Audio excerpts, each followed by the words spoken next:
भाग 51। अभिमन्यु ने कहा, जब सामने होता हूँ तब तो दूर भागती है जैसे कोई राक्षस हूँ और इसे खा जाऊंगा, लेकिन जब कमरे में नहीं हूँ तो मैडम मेरे एहसास में खोना चाहती है। वाह जी वाह, सही है। मैं नहीं पसंद, मेरा एहसास, मेरी खुशबू पसंद है मिसेस मित्तल को। Not fair. मुझे तो अब अपने ही एहसास और खुशबू से जलन होने लगी है। वो भी फिर कुछ देर बाद आरव के कमरे में जाकर सो गया। वहीं निशा भी उसी एहसास में खोकर सो गई। अगली सुबह 4 बजे अभिमन्यु बहुत ही आहिस्ते कमरे में आया ताकि निशा की नींद खराब ना हो जाए। वो चुपके से निशा के पास जाकर जमीन पर ही बेड के पास बैठकर निशा को निहारने लगा। उसका वो मासूम सा चेहरा जिस पर उसके सारे बाल बिखरे पड़े थे। उसने जैसे ही हाथ आगे बढ़ाकर बाल साइड करने का सोचा, उसकी नींद खराब ना हो जाए ये सोचकर हाथ पीछे कर लिए। उसने मन ही मन कहा, देखो अभी कैसे शांत सी लग रही है, जैसे इससे ज्यादा मासूम तो कोई है ही नहीं। लेकिन मैं इसकी सच्चाई से अवगत हूँ। ये कोई मासूम नहीं है, बल्कि उल्टा ये तो एक चोर है जिसने मेरा दिल चुराया। अभिमन्यु मुस्कुरा दिया। वो अभी उसके निहारने में खो चुका था कि तभी निशा के फोन का अलार्म बजने लगा, जिसकी आवाज सुनकर वो हड़बड़ा गया। वो उठकर खड़ा हो गया। वही निशा की अलार्म से नींद खुली। जैसे ही उसकी नजर अलार्म बंद करने के बाद अभिमन्यु पर पड़ी, उसकी आंखें बड़ी हो गई। वो इससे पहले चीखती अभिमन्यु ने कहा, चिल्लाना मत वरना सब कमरे में आ जाएंगे, फिर तुम्हें उन्हें संभालना होगा। निशा ने दूसरी तरफ देखते हुए कहा, आप यहाँ क्या करने आए थे? अभिमन्यु ने उसे देखते हुए धीमी आवाज में कहा, तुम्हें देखने। निशा उसे नासमझी से देखते हुए बोली, क्या? अभिमन्यु ने सकपकाकर कहा, मेरा मतलब है कि मैं कपड़े लेने आया था। इतना बोल वो क्लोजेट में भाग गया। कपड़े लेकर वो आरव के रूम में चला गया। निशा ने कुछ नहीं कहा। वो कमरे की बालकनी में चली गई। ताजी हवा में सांस लेने के बाद निशा नहाने चली गई। कुछ देर बाद निशा ने नहाकर बहुत ही सुंदर ग्रे कलर की सिल्क की साड़ी पहनी थी, जिसका ब्लाउज स्लीवलेस था। उसने बालों का जूड़ा बना दिया। मांग के बीचों बीच जैसे ही उसने सिंदूर भरा, उसके आंखों के सामने शादी का सीन आ गया, जब अभिमन्यु ने उसकी मांग भरी थी। लेकिन फिर उसे अंगूठी के रस्म वाला सीन याद आ गया। सीन के याद आते ही उसने ख्याल झटका और फिर गहने पहनने लगी। तभी कमरे में अभिमन्यु आ गया। अभिमन्यु को देख एक पल के लिए निशा की आंखें उस पर थम गई। अभिमन्यु ने ब्लैक शर्ट के साथ ब्लू डेनिम जीन्स पहनी हुई थी, बालों को अच्छे से सेट किया हुआ। उस पर वो ब्लैक शर्ट बहुत जच रहा था। वही अभिमन्यु तो निशा को देख अपने होश खो बैठा था। उसकी वो साड़ी में से पतली कमर को देख अभिमन्यु की धड़कनें तो जैसे धीरे होने का नाम ही नहीं ले रही थी। लेकिन उसने कंट्रोल किया। उसकी नजर तभी उसके पीठ पर पड़ी। वहां देख उसके दिमाग में एक आइडिया आया। वो उसकी तरफ बढ़ गया। उसे अपनी तरफ बढ़ता देख निशा की धड़कनें बढ़ चली।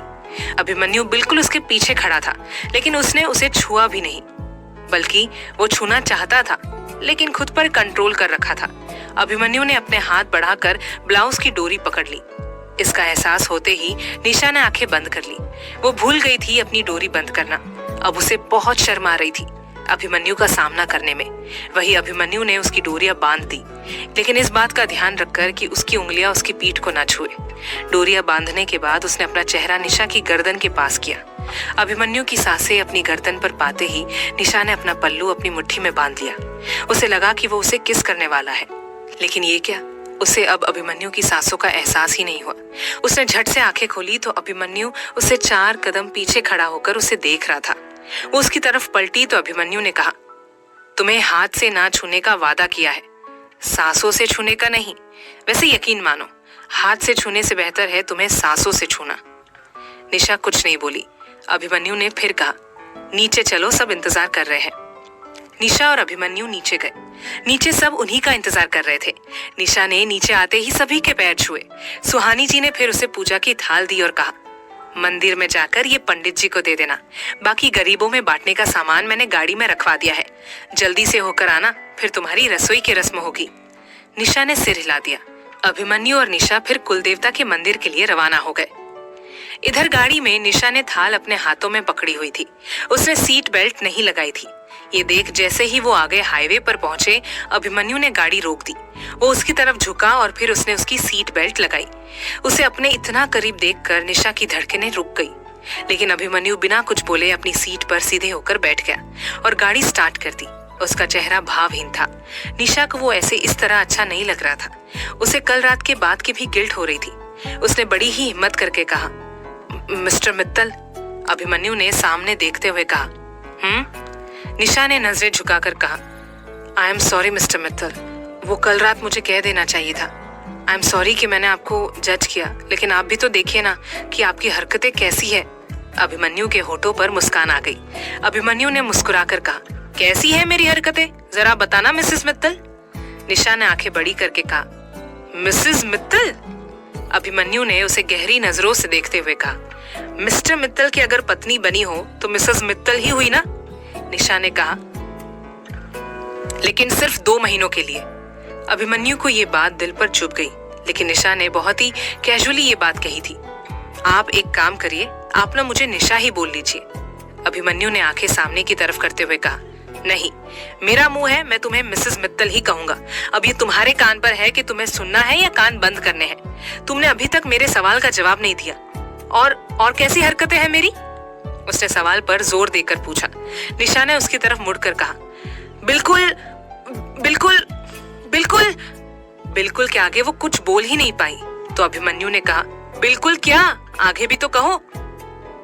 निशा ने फिर सोच कर कहा, बिल्कुल किसी न्यूली वेड हस्बैंड की तरह। अभिमन्यु ने चौंक कर कहा, तो मैं क्या हूं? हम भी न्यूली वेड ही है। निशा ने बेहद संजीदगी से कहा, क्या हमारा रिश्ता वैसा है? उसकी बात सुन अभिमन्यु कुछ नहीं बोला। गाड़ी में बहुत ही अजीब सा माहौल बन गया। निशा ने अब अपना चेहरा खिड़की की तरफ कर लिया। उसके चेहरे पर अब उदासी आ चुकी थी। अभिमन्यु वो उदासी देख लेता है। कुछ देर बाद अभिमन्यु ने कहा, वैसे तुमने ये सब मेरे करीब आने के लिए कहा ना? निशा उसे गुस्से से घूरने लगी।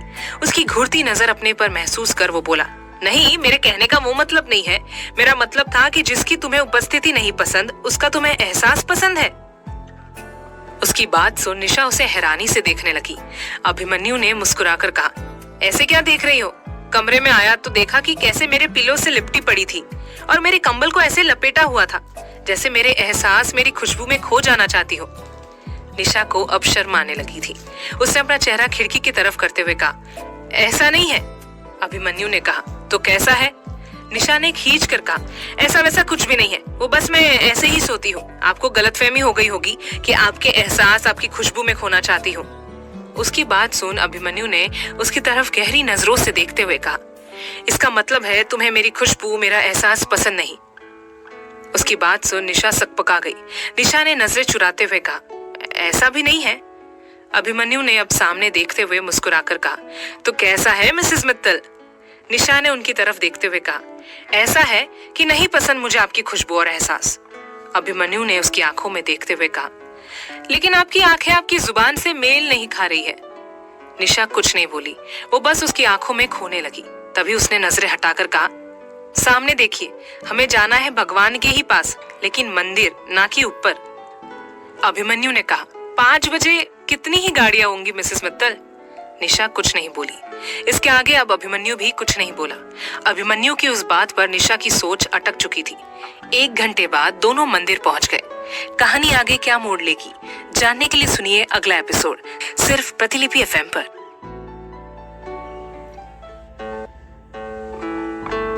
भाग 52। तभी उसने नजरें हटाकर कहा, सामने देखिए, हमें भगवान के पास जाना है, लेकिन मंदिर, ना कि ऊपर। अभिमन्यु ने कहा, 5 बजे हैं, कितनी ही गाड़ियां होंगी मिसेस मित्तल? निशा कुछ नहीं बोली। इसके आगे अब अभिमन्यु भी कुछ नहीं बोला। अभिमन्यु की उस बात पर निशा की सोच अटक चुकी थी। 1 घंटे बाद दोनों मंदिर पहुंच गए। दोनों मंदिर की सीढ़ियां चढ़कर जैसे ही मंदिर के अंदर जाने लगे, उन्हें पंडित जी मिल गए। दोनों ने झुककर जैसे ही पैर छुए, पंडित जी ने दोनों को आशीर्वाद देते हुए कहा, सदा खुश रहिए, आप दोनों की जोड़ी बनी रहे। दोनों एक दूसरे को देखते हुए सीधे हुए। अभिमन्यु ने फिर अपने चेहरे को भावहीन करके कहा, पंडित जी, आपको दादी ने बता ही दिया होगा कि मैं मेरी पत्नी आज शादी के बाद यहाँ पहली बार आशीर्वाद लेने आए हैं। पंडित जी ने मुस्कुराकर कहा, जी अभिमन्यु, हमें गायत्री जी ने बताया था, लेकिन आप दोनों ऐसे अंदर नहीं आ सकते। दोनों असमंजस में एक नजर एक दूसरे को देख पंडित जी को देखने लगे। उनके नासमझी के भाव देख पंडित जी बोले, अभिमन्यु, ये यहाँ की परंपरा है कि जब भी नव विवाहित जोड़ा यहाँ आशीर्वाद लेने आता है, तब पति को अपनी पत्नी को गोद में उठाकर पहले मंदिर की 21 बार परिक्रमा करनी होती है और पत्नी के हाथों में दिया होगा। दोनों को ध्यान रखना होगा कि दिया बुझे ना। अगर दिया बुझ गया तो मतलब कि दोनों का रिश्ता भी बुझ गया। परिक्रमा करने के बाद दोनों मंदिर में आएंगे उसी अवस्था में, और फिर वो दिया आप अपने कुल देवता के चरणों में रखेंगे। अगर आप दोनों ये परिक्रमा करते हैं तो ऊपर वाले का हाथ हमेशा आप दोनों की जोड़ी पर रहेगा। पंडित जी की बात सुन अभिमन्यु ने कहा, लेकिन पंडित जी हम दिया तो लेकर नहीं आए। पंडित जी ने बोला, दिया आपको हम देते हैं। पंडित जी इतना बोल मंदिर में दिया लेने चले गए। निशा ने उनके जाते ही कहा, ये जरूरी है? अभिमन्यु ने उसे घूरते हुए कहा, ये मेरी दादी का विश्वास है, तो चुपचाप करो जो कहा है, वरना मुझे अपने तरीके से करवाना भी आता है। निशा कुछ नहीं बोली। कुछ देर में पंडित जी दिया के साथ आए। उन्होंने वो दिया निशा को पकड़ा दिया। अभिमन्यु ने फिर निशा को गोद में उठा लिया। जो आरती की थाल थी वो निशा ने पंडित जी को पहले ही पकड़ा दी थी। अब अभिमन्यु निशा को गोद में उठाए मंदिर की परिक्रमा करने लगा। अभिमन्यु की नजरें सामने थी, जबकि निशा की नजरें अभिमन्यु के भावहीन चेहरे पर टिकी हुई थी। निशा ने दोनों हाथों से दिया पकड़ा हुआ था। अभिमन्यु के चलने की गति हल्की सी तेज थी, जिस कारण निशा को गिरने का डर लग रहा था। उसने कहा, मिस्टर मित्तल प्लीज थोड़ा धीरे चले प्लीज। अभिमन्यु ने उसकी बात सुन अपनी गति हल्की धीमी कर ली। निशा एकटक अभिमन्यु को देख रही थी, जिसका एहसास अभिमन्यु को था। उसने सामने देखते हुए कहा, अगर इस तरह देखोगी तो प्यार होने की संभावना है मिसेस मित्तल। उसकी बात सुन निशा सकपकाकर इधर उधर देखने लगी। दोनों के बीच गहरी खामोशी थी। मंदिर में और भी लोग आने लगे थे। अभिमन्यु ने बिना रुके 21 परिक्रमा की और मंदिर के अंदर गए। अभिमन्यु ने आहिस्ता से निशा को नीचे उतारा। निशा ने आगे बढ़कर दिया कुलदेवता के चरणों में रख दिया। पंडित जी ने कहा, तुम दोनों के बीच बहुत ही घनिष्ठ प्रेम है, भगवान तुम दोनों की जोड़ी सदा बनाए रखे। निशा बिना कुछ बोले अभिमन्यु की तरफ देखने लगी, जिसके होठों पर बहुत हल्की सी मुस्कान थी। फिर दोनों ने वहां आरती की। उसके बाद दोनों ने एक साथ जरूरतमंद लोगों के खाने पीने का सामान, कपड़े, कंबल वगैरह बांटे। फिर दोनों वहां से निकल गए। उन्हें निकलने में 7 बज गए थे। गाड़ी में खामोशी थी। निशा ने अपना सिर पीछे सीट से टिका लिया और आंखें बंद कर ली। कुछ ही देर में वो नींद के आगोश में चली गई। अभिमन्यु ने उसे ऐसे देख गाड़ी की स्पीड धीमी कर दी और एसी का टेम्परेचर भी थोड़ा सा कम कर दिया। 1-1.5 घंटे बाद अभिमन्यु की गाड़ी गायत्री भवन में रुकी।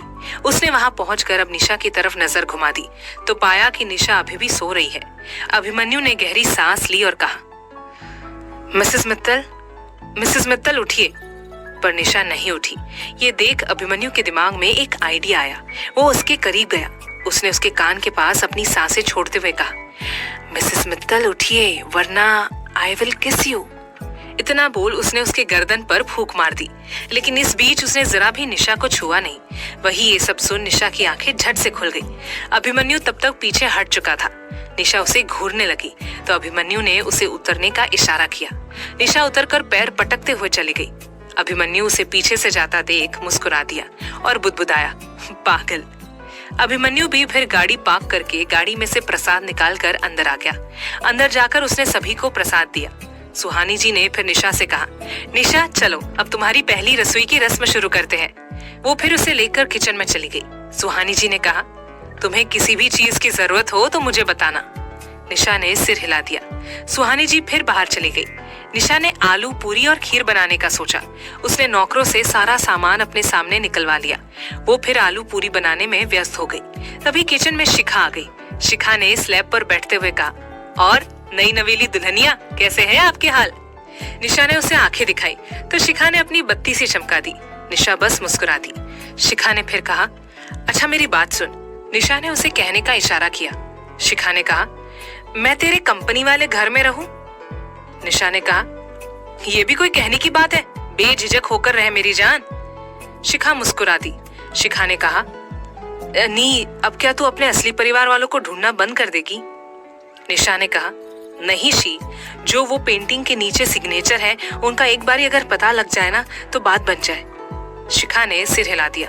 शिखा ने कहा, ओए जीजू वैसे तेरी इसमें हेल्प कर सकते हैं, क्योंकि इतने बड़े आदमी हैं, उन्हें कौन सा वक्त लगेगा तेरे असली परिवार को ढूंढने में। निशा ने उसकी बात सुनकर कहा, देखेंगे, लेकिन पहले खुद तो ट्राई करें। शिखा ने सिर हिला दिया। थोड़ी देर में आलू पूरी और खीर तैयार हो गए। उसने खीर को फ्रिज में रख दिया। थोड़ी ही देर में सारा ब्रेकफास्ट नौकरों ने टेबल पर लगा लिया। खुशबू सूंघकर सब अपनी भूख पर कंट्रोल नहीं कर पा रहे थे। निशा ने सुहानी जी को बिठाकर खुद सभी को सर्व किया। सभी को आलू पूरी बहुत टेस्टी लगी। फिर निशा सभी के लिए खीर ले आई। खीर देख आरव बोला, भाभी ये तो सोने पे सुहागा हो गया। निशा मुस्कुरा दी। खीर खाने के बाद सभी ने निशा को कुछ न कुछ गिफ्ट दिया, सिवाय अभिमन्यु के। गायत्री जी अभिमन्यु से बोली, अभी आप भी कुछ गिफ्ट दीजिए। अभिमन्यु अपनी सीट से उठा और बोला, मेरी एक बहुत जरूरी मीटिंग है। इतना बोल वो वहां से कुणाल के साथ चला गया। ये देख निशा का चेहरा उदासी के कारण झुक गया। कहानी में आगे क्या होगा जानने के लिए सुनिए अगला एपिसोड सिर्फ प्रतिलिपि एफएम पर।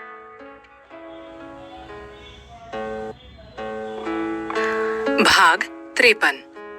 गायत्री जी अभिमन्यु से बोली, अभी आप भी कुछ गिफ्ट दीजिए। अभिमन्यु अपनी सीट से उठा और बोला, मेरी एक बहुत जरूरी मीटिंग है। इतना बोल वो वहां से निकल गया। ये देख निशा का चेहरा उदासी के कारण झुक गया, लेकिन फिर भी उसने अपने आप को नॉर्मल किया। उसने सभी से कहा, अरे कोई बात नहीं दादी, आप ये बताइए कि मुंह दिखाई की रस्म कब है। उसने सभी का ध्यान भटकाने के लिए ये कहा था। गायत्री जी उसकी बात सुन बोली, 2 घंटों में है, तैयार हो जाओ अच्छे से। सभी को पता लगना चाहिए कि मेरी पोता बहू कितनी सुंदर है। निशा अपने होठों पर फीकी मुस्कान लेकर अपने कमरे में चली गई। शिखा भी उसके पीछे गई। अनीश जी ने घूर कर सुहानी जी को देखा तो सुहानी जी ने नजरें फेर ली। अनीश जी ने फिर नजरें हटाकर अभिराज जी से कहा, पापा आप ही अब देखिए अपने पोते को। आप ही ने इसे सिर पर चढ़ाकर रखा है। इतना बोल वो भी अपने कमरे में चले गए। सभी खामोश थे। 2 घंटों बाद लेडीज ने आना शुरू कर दिया था। सभी लेडीज काफी हाई प्रोफाइल थी। कुछ देर में आरुषि और शिखा ऊपर से निशा को लेकर आई। निशा ने कपड़े बदलकर ग्रीन कलर की डिजाइनर साड़ी पहनी हुई थी। उसने साड़ी के पल्लू से घूंघट किया हुआ था, जिस कारण उसका चेहरा नहीं दिख रहा था। ये लेडीज फंक्शन था तो घर का कोई भी मर्द इस वक्त वहाँ मौजूद नहीं था। निशा को आरुषि और शिखा ने उसे सोफे पर बिठाया। तभी एक औरत ने गायत्री जी से कहा, गायत्री जी हमने सुना है कि ऐन मौके पर मंडप में दुल्हन बदल गई थी। गायत्री जी ने कहा, जी, क्योंकि जो वो दूसरी लड़की थी उसने मंडप छोड़ दिया था और भाग गई थी। वैसे भी शायद निशा ही इस घर के भाग्य में लिखी है और हम बहुत खुश हैं। उनकी बात सुन एक औरत दूसरी औरत के कान में बोली, जानते हैं कितना खुश है, रायमा के आने से कितना दहेज आ रहा था, हम सब जानते हैं। और अब ये लड़की ये तो कुछ भी नहीं ला पाई। इतना बोल वो व्यंग से हंस दी। वो औरत निशा के जस्ट पीछे खड़ी थी, जिस कारण निशा को उनकी बातें साफ तौर पर सुनाई दी। उनकी बात सुन निशा ने अपनी आंखें झट से बंद कर ली, ताकि जो आंसू निकलने वाले थे वो निकले ना। तभी मुंह दिखाई की रस्म शुरू करते हुए सबसे पहले गायत्री जी ने उनका घूंघट उठाया। कुछ देर बाद सभी औरतों ने उसका घूंघट उठाया। हर औरत निशा की सादगी और खूबसूरती को देख जल गई थी। उसके चेहरे की प्राकृतिक चमक को देख हैरान थे। कुछ देर बाद सभी बातों में मशगूल हो गए। निशा को कंपनी देने के लिए शिखा और आरुषि थे। तभी वहाँ एक लड़की आई जिसने व्हाइट कलर का अनारकली सूट पहना हुआ था। वो आई और आरुषि से बोली, आरुषि मुझे नहीं मिलाओगी भाभी से। उसे देख आरुषि के होठों पर लंबी मुस्कान आ गई। उसने उसका हाथ पकड़ा और उसे अपने पास बिठाया और निशा से कहा, भाभी इससे मिलिए, ये है सौम्या अग्निहोत्री, भाई की फ्रेंड। सौम्या दी और भाई एक दूसरे को बचपन से जानते हैं, एक ही स्कूल में पढ़े हैं, लेकिन 10th के बाद दोनों अलग अलग राहों पर चले गए, क्योंकि भाई मेडिकल के लिए और सौम्या दी आर्ट्स के लिए चली गई। भाभी आपको पता है सौम्या दी एक बहुत ही बड़ी आर्टिस्ट है। इनकी पेंटिंग बड़े बड़े प्रदर्शन में प्रदर्शित होती है। और सौम्या, ये है मेरी भाभी निशा, ये एक इवेंट मैनेजर है। सौम्या सिर हिला देती है। उसे देख निशा की आंखों में चमक आ जाती है। दोनों हाथ मिलाते हैं। दोनों में बहुत ही जल्द दोस्ती हो जाती है और नंबर भी एक्सचेंज हो जाते हैं। निशा को सौम्या बहुत ही शांत और अच्छे दिल की लगी और सौम्या को भी निशा का स्वभाव काफी अच्छा लगा। तभी सौम्या को उसकी माँ ने बुला लिया। उसकी माँ अदिति जी ने उसे बुलाकर कहा, क्या उस मिडिल क्लास लड़की के साथ ही कर रही हो? भूलो मत, उसी ने तुमसे तुम्हारा अभिमन्यु छीना है। काश हम उसकी शादी में जा सकते, फिर तेरी शादी हो जाती अभिमन्यु से। तेरे पापा की तबीयत की वजह से जा ही नहीं पाए। उनकी बात सुन सौम्या ने कहा, come on mom, she is so nice and Abhimanyu कोई चीज नहीं है, ये अपनी अपनी किस्मत है। अभिमन्यु शायद कभी मेरी किस्मत में लिखा ही नहीं था एंड हमेशा मैंने हर एक चीज को एक्सेप्ट किया है। शायद मेरी किस्मत में कोई और अभिमन्यु से बेहतर लिखा है। इतना बोल वो वहां से सुहानी जी के पास चली गई। उसके जाने के बाद अदिति जी ने मन ही मन कहा, मैं जानती हूँ तेरे लिए कौन बेहतर है। कुछ देर बाद फंक्शन खत्म हो गया, सभी चले गए। निशा भी कमरे में चली गई। शिखा भी निशा से मिलकर चली गई। निशा ने कपड़े बदल लिए। निशा अब बेड पर लेटी हुई जो जो इन दिनों हुआ उसके बारे में सोचने लगी। अभिमन्यु से पहली मुलाकात से लेकर अब तक का सीन उसकी आंखों के आगे फिल्म की तरह घूम रहा था। सब कुछ सोचते हुए उसकी कब आंख लग गई उसे पता ही नहीं लगा। शाम 7 बजे निशा की आंख खुली। जब उसने खुद को सोता पाया तो झट से उठी और खुद से कहा, निशा तू खुद के घर पे नहीं है। इतना बोल वो अपनी साड़ी ठीक कर नीचे भाग गई। नीचे आकर देखा कि सब चाय पी रहे हैं। निशा को देख आरव बोला, आइए भाभी। निशा ने सुहानी जी के पास बैठते हुए कहा, सॉरी मॉम जी, वो मेरी आंख लग गई थी तो। सुहानी जी ने अपना चाय का कप टेबल पर रखकर निशा के लिए चाय कप में डालते हुए कहा, कोई बात नहीं, वैसे भी तुम थक गई थी और ये तुम्हारा अपना घर ही तो है, जितनी मर्जी हो देर से सोइए। निशा ने कुछ नहीं कहा। सुहानी जी ने उसे चाय का कप दिया। निशा ने चाय का कप ले लिया। वो भी सभी के साथ चाय पीने लगी और उनकी बातें सुनने लगी। तभी आरुषि बोली, अच्छा भाभी एक बात बताइए। निशा ने चाय पीते हुए उसे क्या का इशारा किया। आरुषि ने कहा, आप और भाई हनीमून के लिए कहाँ जा रहे हो? उसकी बात सुन निशा की चाय उसके मुंह से निकल गई और खांसने लगी। इसे देख सुहानी जी झट से उसके पीठ को रब करने लगी। निशा चौंकते हुए आरुषि को देख रही थी। आरुषि ने कहा, डोंट टेल मी, आपने और भाई ने इस बारे में सोचा नहीं। इससे पहले कि वो कुछ भी कहती, दरवाजे से अभिमन्यु अंदर आ गया और बोला, मिसेस मित्तल कमरे में आइए। अभिमन्यु इतना बोल कमरे में चला गया और निशा भी उसके पीछे चली गई। सभी हैरानी से देख रहे थे। जैसे ही निशा अंदर आई, अभिमन्यु ने कहा, क्लोज द डोर। निशा ने झट से कहा, क्यों? अभिमन्यु मुस्कुरा दिया। क्योंकि उसकी पीठ थी निशा की तरफ तो निशा उसकी मुस्कान नहीं देख पाई। अभिमन्यु ने अपना कोट तो पहले ही उतार दिया था तो वो शर्ट के बटन खोलने लगा और उसकी तरफ मुड़कर उसकी तरफ बढ़ने लगा और बोला, क्यों? तुम चाहती हो कि हमारे रोमांटिक मोमेंट घर वाले भी देखें? सोच लो, बाद में खुद ही एम्बैरस हो जाओगी। उसे अपनी तरफ आता देख निशा जैसे ही पीछे की तरफ कदम बढ़ाने लगी, अभिमन्यु ने फुर्ती से उसकी कमर में हाथ डालकर उसे अपने सीने से सटा लिया। निशा के हाथ सीधा उसके नग्न सीने पर पड़े और उसके हाथों के स्पर्श से अभिमन्यु की धड़कनें बढ़ गई, जो कि निशा भी महसूस कर पा रही थी।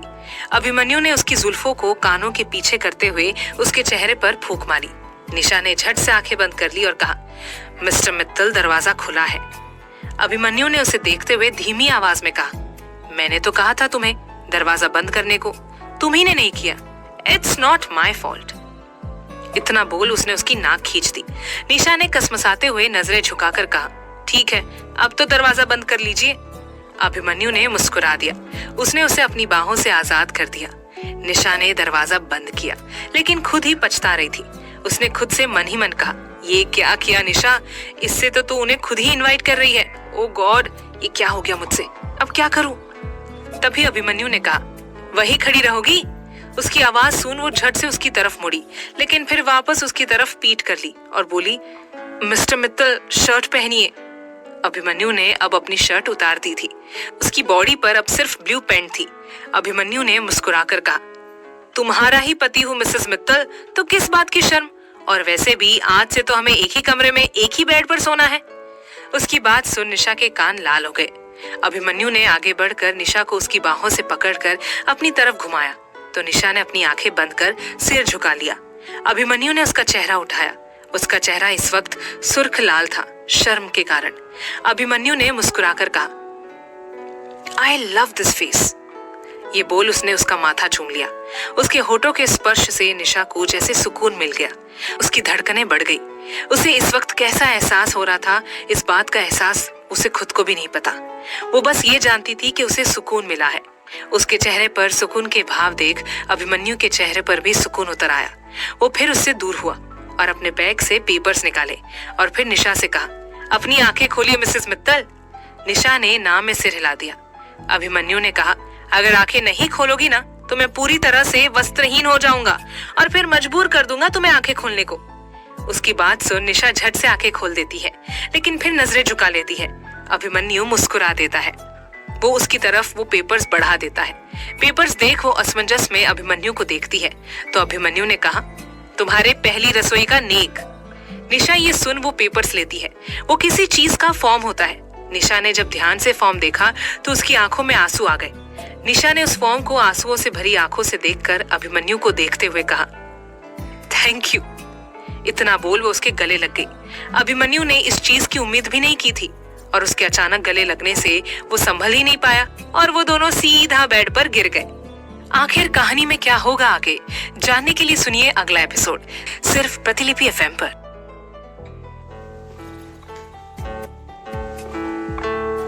भाग 54। निशा ने उस फॉर्म को आंसुओं से भरी आंखों से देखकर अभिमन्यु को देखते हुए कहा, थैंक यू। इतना बोल वो उसके गले लग गई। अभिमन्यु ने इस चीज की उम्मीद भी नहीं की थी और उसके अचानक गले लगने से वो संभल नहीं पाया और दोनों सीधा बेड पर गिर गए। निशा का सिर अभिमन्यु के सीने में छुपा हुआ था और अभिमन्यु ने उसे कमर से कसकर पकड़ा हुआ था। निशा इस वक्त ये तक भूल चुकी थी कि अभिमन्यु शर्टलेस है। अब उसकी सांसें अभिमन्यु के नग्न सीने पर पड़ रही थी, जिसे अभिमन्यु हल्का हल्का बहक रहा था। वो आंखें बंद कर अपने आप को कंट्रोल करने लगा। निशा ने धीरे से अपना सिर उसके सीने से निकाला और जैसे ही उसकी नजर अभिमन्यु के चेहरे पर पड़ी, उसकी नजरें थम गई। इस वक्त वो इतना क्यूट लग रहा था कि निशा के चेहरे पर स्माइल आ गई। उसके चेहरे को देखने में इतनी खो चुकी थी कि उसे पता ही नहीं चला कि अब उसके होंठ अभिमन्यु के गाल की तरफ बढ़ने लगे। अभिमन्यु को जब निशा की सांसें अपने गाल के आसपास महसूस हुई तो उसके लिए कंट्रोल करना मुश्किल हो गया। उसने झट से आंखें खोल ली क्योंकि निशा की भी नजरें अभिमन्यु की बंद आंखों पर थी, तो इसलिए वो एकदम से उसकी आंखें खोलने से हड़बड़ा गई और हड़बड़ाहट में वो जैसे ही उठने लगी, अभिमन्यु ने उसे उठने ही नहीं दिया। उसे कमर से वापस अपनी तरफ खींच लिया। अभिमन्यु ने उसकी आंखों में गहराई से देखते हुए कहा, क्या करने की कोशिश कर रही थी? उसके इस सवाल पर निशा के गाल लाल हो गए। वो नजरें चुराते हुए अटकते हुए बोली, क्या करने की कोशिश कर रही थी? कुछ भी तो नहीं। वो आपके गाल पर मच्छर बैठा हुआ था तो बस उसे फूंक मारकर उड़ाने लगी। इतना बोल वो झटके से उठ गई, अपनी साड़ी ठीक करने लगी। अभिमन्यु उसका ये बहाना सुन मुस्कुरा दिया, लेकिन उसने अपनी इस मुस्कान को छुपा लिया। फिर निशा का ध्यान उस फॉर्म के ऊपर गया जो कि बेड पर गिर गया था। उसने वो फॉर्म उठाया और अभिमन्यु से कहा, आपको कैसे पता कि मैं आईएएस ऑफिसर बनना चाहती हूँ? अभिमन्यु ने उठकर खड़े होकर कहा, एक बारी शिखा ने बातों बातों में बताया था। निशा ने उसकी तरफ देखते हुए कहा, और आपने उस बात को सीरियस ले लिया? अभिमन्यु ने उसकी तरफ देखकर बेहद संजीदगी से कहा, तुम्हारे रिलेटेड मेरे लिए हर बात सीरियस है, चाहे वो खुद में सीरियस हो ना हो। उसकी बात सुन निशा एकटक उसे देखने लगी। अभिमन्यु फिर बाथरूम में चला गया। निशा ने अब अपनी नजरें वापस फॉर्म पर टिका दी। वो फॉर्म एक एडमिशन फॉर्म था, एक इंटरव्यू का, जिसमें सिविल एग्जाम्स की तैयारी करवाई जाती है। निशा एक आईएएस ऑफिसर बनना चाहती है। ये बात सिवाय शिखा को किसी को भी नहीं पता थी। वो जानती थी कि उसके परिवार वाले उसे इतना नहीं पढ़ा पाएंगे। आखिरकार उन्हें दिशा की भी तो पढ़ाई देखनी है। ऐसी बात नहीं थी कि उन्होंने निशा की पढ़ाई में कोई कमी छोड़ी, लेकिन निशा खुद उन पर बोझ नहीं बनना चाहती थी। अब जब उसे ये मौका मिल रहा है, वो ये गंवाना नहीं चाहती थी, लेकिन उसे ये एक एहसान लग रहा था। कमरे में तभी आरुषि आई और बोली, भाभी 1 घंटे में नीचे आ जाइए डिनर के लिए भाई के साथ। निशा सिर हिला देती है। आरुषि चली जाती है। तभी निशा का फोन बजा। उसने देखा कि फोन दीक्षांत जी का है। वो झट से फोन उठाती है और बालकनी में चली आती है। निशा, सत श्री अकाल पापा जी। दीक्षांत जी, सत श्री अकाल, कैसी है मेरी शेरनी? ठीक, आप बताओ। मैं तो बहुत चंगा हूँ, लेकिन तेरी आवाज से तू ठीक नहीं लगती। वो बस थकान है। अच्छा, आ गई वापस मुंबई? जी। अच्छा सुन, कल अजीत आ रहा है, उसे एयरपोर्ट से पिक कर लेना। दीक्षांत जी की बात सुन निशा परेशान हो उठी, क्योंकि अजीत के आने से शायद उसकी शादी की बात बाहर आ सकती है। निशा, पापा जी, अजीत क्या कहीं और नहीं रह सकता? क्यों, क्या हुआ बच्चा? नहीं, वो मेरे साथ शिखा भी है ना, तो वो भी थोड़ा अजीब फील करेगा और हम भी। अरे तुम तीनों एक दूसरे को जानते हो तो अजीब क्यों लगना? निशा परेशान होकर, नहीं वो मतलब अजीत शरीफ लड़का है और वो सिर्फ 1 हफ्ते के लिए रहेगा। 1 हफ्ते बाद वो शिफ्ट हो जाएगा। उसे कंपनी की तरफ से घर मिलेगा, लेकिन 1 हफ्ते बाद तो वो सिर्फ 1 हफ्ता ही रहेगा तुम दोनों के साथ, ठीक है? निशा मन ही मन, ठीक तो वो भी नहीं है, लेकिन क्या ही कर सकते हैं। निशा, जी चलिए, मैं बाद में बात करती हूँ, मुझे शिखा बुला रही है। फिर निशा फोन काट देती है। निशा ने खुद से कहा, ये अजित कोई प्रॉब्लम ना खड़ी कर दे मेरे लिए। शी तो वैसे ही उससे चिढ़ती है, तो दोनों एक साथ घर में कैसे? बाबा जी, आपको मेरी लाइफ में प्रॉब्लम्स ही क्यों देनी है? But I am damn sure ये भी मेरे ही किसी कर्म का अंजाम है। मैं इसके लिए परमात्मा को दोषी नहीं ठहरा सकती। निशा कुछ सोच, शी को कैसे मनाना है। वो फिर कुछ सोचकर शिखा को फोन करती है। शिखा उसका फोन झट से उठा लेती है। हेलो बेबी, क्या हाल चाल? निशा झूले पर बैठते हुए, मत पूछ। क्यों भाई, ऐसा भी क्या हो गया जो मैं ना पूछूं? अभी पापा जी से बात हुई, उन्हें तेरी शादी के बारे में पता लग गया? नहीं, लेकिन लग जाना है। वो कैसे? ऐसा कौन सा जासूस भेजा हुआ है उन्होंने यहाँ? भेजा नहीं, भेजने वाले हैं। मतलब अजित आ रहा है। शिखा चीखते हुए, अजित आ रहा है? मतलब अपना अजित? निशा, अपना? शिखा अपनी बात की साहू करते हुए, वो जीत अंकल का बेटा जो कि बहुत फुकरियां मारता था। निशा, हाँ, वो क्यों आ रहा है? जॉब लगी है उसकी यहाँ। शिखा खींच कर बोली, यार तू क्या यहाँ शिफ्ट हो गई? मुझे लग रहा है कि अब पूरा संगरूर ही शिफ्ट हो जाना है यहाँ। निशा हंस दी। शिखा अचानक कुछ सोच कर बोली, वो आ रहा है तो ठीक है, बट प्रॉब्लम क्या है? वो मेरे घर में रहने वाला है, यानी कि जहाँ तू रह रही है। पहले हम तीनों एक साथ रहने वाले थे, लेकिन अब तू। शिखा उसे टोक कर गुस्से से, नेवर, मैं उसके साथ नेवर। मैं सड़क पे रह लूंगी लेकिन उसके साथ नहीं, no. Nisha, she just for 1 week यार। तू 1 हफ्ता कह रही है, मैं यहाँ 1 दिन नहीं रहने वाली। प्लीज यार, प्लीज मान जा। मुझे अपनी शादी भी छुपानी है और उसके यहाँ रहने की प्रॉब्लम भी है। प्लीज बहन। तू बहन नहीं है क्या मेरी? शिखा खींचकर, ठीक है। शिखा ने इतना कहकर फोन कट कर दिया। निशा ने मन ही मन खुद से कहा, शुक्र है ये मानी। लेकिन कोई था जिसने उसकी शिखा के साथ पूरी वार्तालाप सुनी, और वो था हमारा हीरो अभिमन्यु। आखिर कहानी में क्या होगा आगे, जानने के लिए सुनिए अगला एपिसोड, सिर्फ प्रतिलिपि एफएम पर।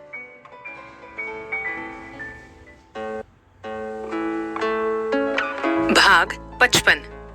लेकिन कोई था जिसने उसकी शिखा के साथ पूरी वार्तालाप सुनी, और वो था हमारा हीरो अभिमन्यु। निशा जैसे ही उठकर पीछे मुड़ी, सामने अभिमन्यु को देख घबरा गई। उसकी घबराहट भांपकर अभिमन्यु ने कहा, नीचे से डिनर के लिए बुलावा आया है, तो चले? निशा बोली, आप चलिए, मैं वॉशरूम यूज करके आती हूँ। अभिमन्यु सिर हिला देता है।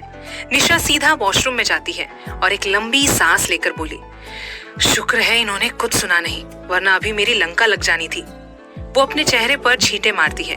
वहीं बाहर अभिमन्यु ने कुणाल को फोन किया और कहा, शिखा से अजित का पता करो। तभी बाथरूम से निशा निकली तो अभिमन्यु ने झट से फोन रख दिया। दोनों फिर नीचे गए। नीचे सब डाइनिंग टेबल पर बैठकर उन्हीं दोनों का इंतजार कर रहे थे। दोनों आकर अपनी अपनी जगह बैठे। सुहानी जी खुद सभी को डिनर सर्व कर रही थी। ये देख निशा भी उनकी मदद करने लगी। डिनर करने के बाद सभी हॉल में बैठे थे। जैसे ही अभिमन्यु ऊपर कमरे में जाने लगा, तभी आरव ने कहा, भाई रुकिए जरा, बैठ जाइए, बातें करिए ना। अभिमन्यु ने सख्त आवाज में कहा, इतना वेला नहीं हूं। वो ऊपर की तरफ बढ़ गया। आरव ने सुहानी जी को कुछ इशारा किया। सुहानी जी ने पलकें झपका दी। उनके ये इशारे निशा गौर से देख रही थी, लेकिन उसे कुछ समझ नहीं आया। सुहानी जी उठी, वो किचन की तरफ जाने लगी, लेकिन तभी उनका पैर टेबल के पांव से टकराया और वो गिर गई। उनके गिरते ही उनकी चीख निकली, आ! सुहानी जी की चीख सुन अभिमन्यु, जो कि आधी सीढ़ियां चढ़ चुका था, जल्दी से नीचे आया। बाकी सभी ने भी सुहानी जी को घेर लिया। वहां किसी ने भी ये गौर नहीं किया कि वहां आरुषि नहीं है और ना ही वहां आशा जी है। अभिमन्यु और अनीश जी ने सुहानी जी को सोफे पर बिठाया। अभिमन्यु ने नीचे बैठकर सुहानी जी का पैर देखा तो पाया कि पैर में मोच आ गई। वो चिंता से भरे लहजे में बोला, माँ आप अपना ध्यान क्यों नहीं रखती? देखिए मोच आ गई है। सुहानी जी चुप रही। वहीं निशा गौर से सुहानी जी को देख रही थी। उसने मन ही मन कहा, ये मम्मी जी जानबूझकर क्यों टकराई टेबल से? जी हाँ, सुहानी जी जानबूझकर टकराई थी टेबल से, और वो क्यों, ये तो आगे आपको खुद समझ आ जाएगा। तभी ऊपर से आरुषि और आशा जी आई। सुहानी जी के पास सभी को घिरा देख दोनों घबरा गई। आशा जी चिंतक होकर बोली, भाभी क्या हुआ? गायत्री जी बोली, टेबल से टकरा गई और पैर में मोच आ गई है। आशा जी बोली, भाभी ध्यान रखिए। तभी सुहानी जी ने इशारे में कुछ पूछा तो आशा ने पलकें झपका दी। उनका ये इशारा किसी ने नहीं देखा। तभी सुहानी जी अभिमन्यु से बोली, अभी चलो अब तुम कमरे में जाओ, कल काम पर भी तो जाना होगा।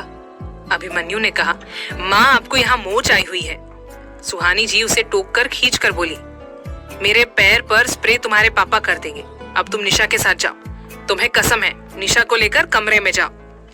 अभिमन्यु और निशा उन्हें असमंजस में देख रहे थे। आशा जी, आरव और आरुषि के अलावा बाकी सभी भी उन्हें नासमझी में देख रहे थे। अभिमन्यु ने जैसे ही कुछ कहने की कोशिश की, सुहानी जी ने उसे आंखें दिखा दी। ये देख अभिमन्यु खींचकर निशा का हाथ पकड़कर ऊपर चला गया, क्योंकि इस वक्त उसकी माँ का स्वभाव उसके लिए समझ से बाहर था, और जब कोई चीज उसके समझ से बाहर होती है तो वो खींच जाता है। दोनों जैसे ही कमरे में गए, दोनों कमरे की हालत देख हैरान थे। दोनों चारों तरफ घूमकर कमरे को देख रहे थे। निशा को तो कमरे को देखकर शर्म आ रही थी और अभिमन्यु के होठों पर शरारती मुस्कान। पूरा कमरा लाल गुलाब के फूलों से सजा हुआ था और पूरे कमरे में सेंटेड कैंडल्स की खुशबू फैली हुई थी। कमरे की लाइट्स ऑफ थी, लेकिन कैंडल्स जली हुई थी और बाहर से चांद की चांदनी कमरे को और रोशन कर रही थी। अभिमन्यु की नजर तभी निशा के चेहरे पर पड़ी, जो कि कमरे को देख रही थी। उस मध्यम रोशनी में उसका चेहरा उसे काफी मदहोश कर रहा था। ऊपर से कमरे का माहौल भी वैसा था। दोनों सुहानी जी का नाटक समझ चुके थे। असल में जब सब डिनर कर रहे थे तब आशा जी और आरुषि जल्दी जल्दी डिनर करके ऊपर कमरा सजाने आ गई थी, और अब सुहानी जी और आरव की जिम्मेदारी थी उन दोनों को रोकने के लिए, तब तक जब तक आरुषि और आशा नीचे ना आ जाए। इसीलिए सुहानी जी जानबूझकर टेबल से टकराई। अभिमन्यु ने झटके से अब निशा को कमरे से पकड़कर अपनी तरफ खींच लिया। निशा के हाथ सीधा उसके सीने पर लगे। दोनों एक टक एक दूसरे की आंखों में देख रहे थे। दोनों ही अपने अपने अक्स को देख रहे थे एक दूसरे की आंखों में। अभिमन्यु ने एक हाथ कमर से हटाकर निशा के गाल पर रख दिया और दूसरे हाथ से निशा की कमर कसकर पकड़ दी। उसका हाथ निशा की साड़ी के अंदर की तरफ जा रहा था, जिस कारण अभिमन्यु का ठंडा हाथ निशा को अपनी गर्म कमर पर साफ महसूस हो रहा था और उसके रोंगटे खड़े हो रहे थे। जैसे ही अभिमन्यु के हाथ का स्पर्श उसे अपने गाल पर हुआ, उसकी आंखें बंद हो गई। निशा की वो निष्कलंक खूबसूरती देख अभिमन्यु पागल होते जा रहा था। उसने बिना एक पल गवाए निशा के होठों पर अपने होठ रख दिए। न जाने आज कैसा जादू था, या तो कमरे का माहौल था या फिर अभिमन्यु का वो जुनून जिसने आज निशा को भी मजबूर कर दिया था साथ देने को। आज वो भी अभिमन्यु का पूरा साथ दे रही थी। उसे पता ही नहीं चला कब उसके हाथ अभिमन्यु के सीने से होते हुए अभिमन्यु की गर्दन तक पहुंच गए। दोनों ही किस में गुम हो चुके थे। दोनों ही एक दूसरे की सांसों में समा जाना चाहते थे। उनकी किस और डीप और पैशनेटली होती जा रही थी। उनकी ये किस देख शायद चांद भी शर्मा चुका था और वो भी बादलों में छुप गया। जब दोनों को सांस लेने में दिक्कत होने लगी तो दोनों एक दूसरे से अलग हुए, लेकिन सिर्फ होठ। अभिमन्यु ने अपना माथा निशा के माथे से टिका लिया। दोनों लंबी लंबी सांसें ले रहे थे। निशा की वो गहरी सांसों की आवाज पूरे कमरे में फैल रही थी और वो आवाज जैसे अभिमन्यु को बहकाने का काम कर रही थी। वो अपने होठ निशा के कान के पास लेकर गया और धीमी मगर मदहोशी से भरी आवाज में बोला, डोंट ब्रीथ लाइक दिस जान। अगर बेकाबू हो गया तो मुझे काबू में करना तुम्हारे लिए बेइंतहा मुश्किल हो जाएगा, और बिल्कुल उतना ही बेइंतहा जितनी बेइंतहा मोहब्बत है तुमसे। उसने इतना बोल उसके कान के पीछे चूम लिया। उसकी आवाज और बात सुन जैसे निशा की तो सांसें ही रुक गई। ये एहसास पाते ही अभिमन्यु ने वापस मदहोशी से भरी आवाज में कहा, ब्रीथ जान। निशा सांस लेती है, लेकिन अब आवाज उतनी नहीं थी। लेकिन अभिमन्यु के अंदर की आग भड़क चुकी थी। अभिमन्यु ने अपना होठ निशा के कान से नीचे की तरफ बढ़ा दिया। अब उसके होठ निशा की गर्दन पर चल रहे थे। अचानक उसने उसे वहां काट लिया, जिस कारण निशा के मुंह से सिसकारी निकल गई। अभी आज शायद पहली बार निशा ने उसे उसके नाम से बुलाया, वो भी इस हालत में। अब तो अभिमन्यु को कोई नहीं रोक सकता था। वो अपने होठ तेजी से निशा की गर्दन पर फिरा रहा था। वो अब अपने होठ वापस निशा के होठों पर ले आया। दोनों अब एक दूसरे में गुम होकर एक दूसरे को चूमने लगे। अभिमन्यु ने झटके से उसे गोद में उठा लिया, लेकिन बिना किसी ब्रेक किए वो उसे बेड पर ले गया। उसने उसे लिटाया। अभिमन्यु ने अपने होठ अलग किए। अब निशा होश में आ चुकी थी। अभिमन्यु के हाथ जैसे ही निशा के साड़ी के पल्लू की तरफ बढ़े, निशा ने झट से उसका हाथ पकड़ लिया और झटके से धक्का दे दिया। अभिमन्यु उसे हैरत से देख रहा था। अब वो भी होश में था, लेकिन निशा की तरफ से ऐसी प्रतिक्रिया पाकर अभिमन्यु हैरान था, क्योंकि अब तक निशा उसका साथ दे रही थी। निशा ने खड़े होकर उसके गाल पर थप्पड़ जड़ दिया। अभिमन्यु का चेहरा एक तरफ हो गया। निशा ने आग उगलती आंखों से उसे देखते हुए कहा, मेरे पास भी आने की कोशिश मत करिएगा। 2-4 हंस के बातें क्या कर ली, आप तो कुछ ज्यादा ही आगे बढ़ गए। मिस्टर मित्तल, भूलिए मत, ये शादी सिर्फ 2 महीनों की है और आप जैसे के साथ वैसे 2 दिन ना रुकूं, जिसने खुद के मतलब के लिए किसी और की घर की इज्जत की तार तार कर दी। यहाँ सिर्फ इसलिए हूँ क्योंकि I respect your parents and अपने पेरेंट्स की परवरिश भी गलत साबित नहीं होने दूंगी। उन्होंने हमेशा मुझे सिखाया है कि कभी भी किसी के घर की इज्जत तार तार ना होने दूं। और आपने तो खुद रायमा के घर की इज्जत तार तार कर दी, वो भी किसके लिए? सिर्फ इसलिए क्योंकि महाशय को 2 दिन का प्यार हो गया। आप भूल गए कि आपकी शादी रायमा के साथ तय हुई थी। बस यही कहूंगी कि मेरे आसपास आने की कोशिश भी मत करिएगा, वरना मैं क्या करूंगी मुझे भी नहीं पता। अभिमन्यु को उसकी बात सुन गुस्सा तो बहुत आ रहा था, लेकिन बिना कुछ कहे वो वहां से चला गया। उसके जाते ही निशा की आंखों में आंसू आ गए। वो सीधा जमीन पर गिर गई और रोते हुए बोली, मुझे भी हुई है मोहब्बत आपसे मिस्टर मित्तल, लेकिन मैं निशा सूद कभी अपने उसूल से पीछे नहीं हट सकती। ये मैं कभी भूल नहीं सकती कि आपने अपने मतलब के लिए किसी के घर की इज्जत सरेआम उतार दी। न जाने उस परिवार पर क्या बीत रही होगी। ये मोहब्बत होने से पहले ही मुझे आपसे नफरत हो चुकी है। ऐसे शख्स से मैं मोहब्बत बिल्कुल भी नहीं कर सकती। वहीं दूसरी तरफ अभिमन्यु सीधा घर से बाहर निकला और गाड़ी लेकर कहीं चला गया। वो सीधा कुणाल के घर गया। उसे घर से जाते किसी ने नहीं देखा था, क्योंकि सभी अपने अपने कमरे में जा चुके थे। कुणाल के घर की चाबी उसके पास थी। वो सीधा घर के अंदर घुस गया।